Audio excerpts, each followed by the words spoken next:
Now, we all should know that being a dispatcher is no easy job.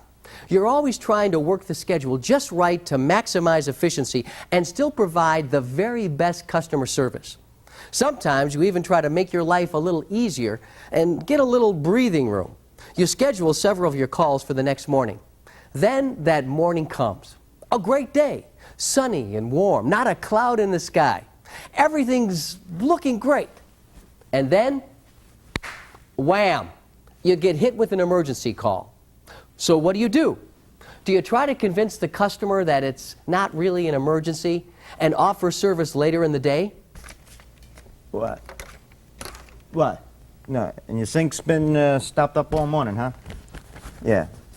Well, I don't know if I would call that an emergency, ma'am. You know, because, you know, it may go down by itself, you know? What? What'd you put down there anyways? Huh? No. No, we can't do that right now. We're a little busy right now. No, I'll tell you what. We'll put you down for a couple of days from now, all right? Yeah. And then that's when we'll look into it for you. All right? Yeah. No, absolutely, lady. Do you bump other customers who are already expecting service? And if you do, who gets bumped? What's the criteria? No. No, like I said, lady, an emergency came up, all right? Now, how's about if I switch you to tomorrow afternoon instead of today, all right? No. What do you say there? Hey, come on, Toots. What? Hey, there's no reason to get testy here, you know? Yeah, I know I scheduled you for a week ago, yeah? So, you're missing work? Hey, go out and enjoy yourself. Take a break, all right? Go bowling or something. What? Yeah, I know you got a service agreement and all, yeah, so? What do you mean had a service agreement? Hey, no. You still got it. Well, that's what you're about to find out as we discuss this week's topic. Now let's go back to the scenario I brought up earlier. You have your morning scheduled and you get that emergency call. What do? First, you do not try to convince the customer that they don't have a true emergency, even if they really don't. Why? Because no matter what you may think, to the customer, the situation is an emergency, and that's all that counts. In addition, it actually gives you a terrific opportunity to either build a personal relationship with a new customer or strengthen the relationship you have with an existing customer. You see, when the customer feels that the situation is an emergency, their perception changes. They're not just looking for a plumber, an HVAC specialist, or an electrician. They're looking for a hero, and it's your chance to become that hero for them. By exhibiting a little care and empathy, the customer's perception of the service technician pulling up in a truck is more like a knight on a white horse coming to save the day. And this can greatly expand the level of customer service you are providing. So I hear you have a bit of an emergency on your hands. Oh. Yeah, I can just imagine how frustrating that must be to have no hot water and company on the way. Please don't worry. I'm sure we can take care of that problem for you, Mrs. Anderson. Oh, you're very welcome. That's what we're here for.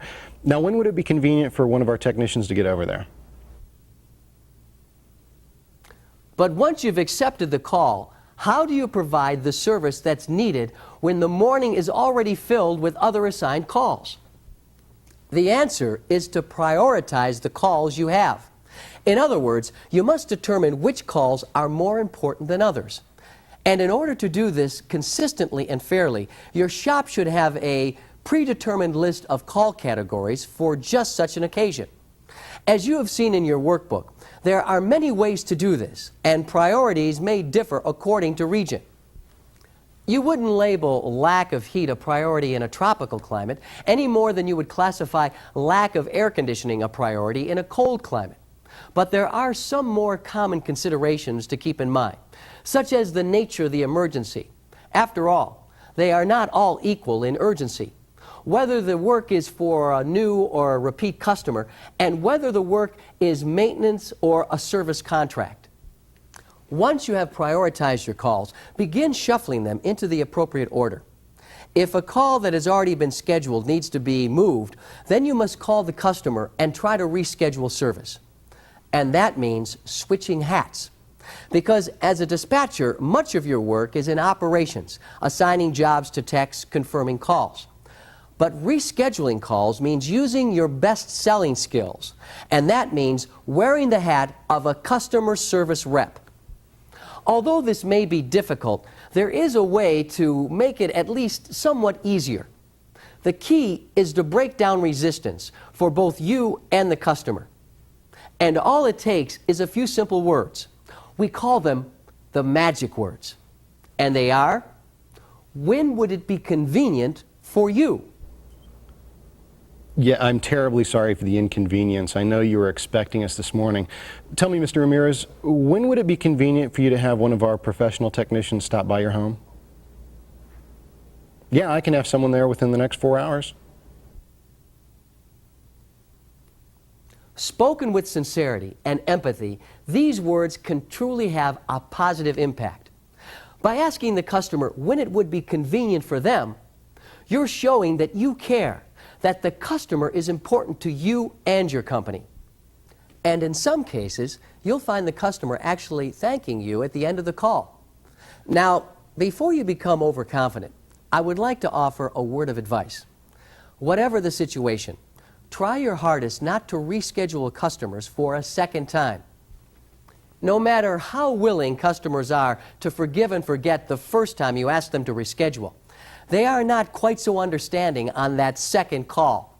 In fact, you run a very good chance that your customer will just give up on your company altogether and call the competition instead.